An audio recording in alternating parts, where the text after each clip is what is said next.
ধীরে ধীরে ধীরে বাড়ছে পানির আর্দ্রতা ও গতি। মানুষ যে যেভাবে পাচ্ছে তার আসবাবপত্র নিয়ে বের হতেছে আশ্রয় কেন্দ্রের দিকে, কিন্তু পানি কোনো মুহূর্তেই কমতেছে না। খুব স্রোত দেখা যাচ্ছে, খাবার নাই, কেউ হাজারি কান্না, বাচ্চাদের মার সাথে দেখা নাই, খোঁজ নাই, সবকিছু স্রোতে ভাসিয়ে নিয়ে যাচ্ছে।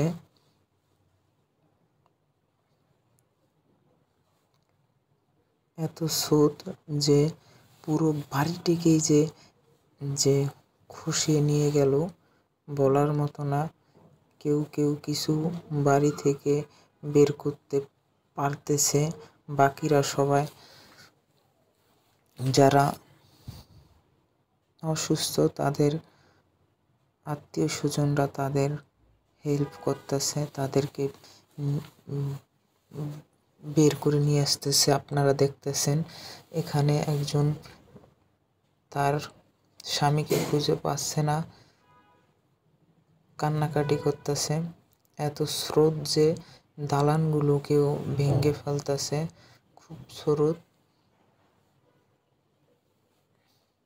সবকিছু ভাসিয়ে নিয়ে যাচ্ছে। এটা কোনো মতেই ঠিক হয় নাই যে ইন্ডিয়া আমাদেরকে কোনো সংকেত ছাড়াই তারা বাঁধগুলো খুলে দিয়েছে।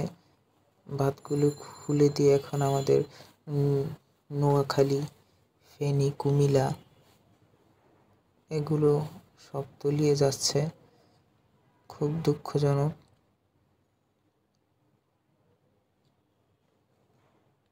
এদিকে এরা একটি গরু, ওই যে দেখুন কিছু প্রাণী,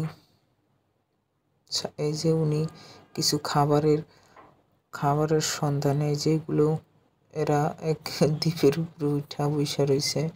এরাও খুব আশঙ্কায়, কোনো প্রাণী জীবিত নেই।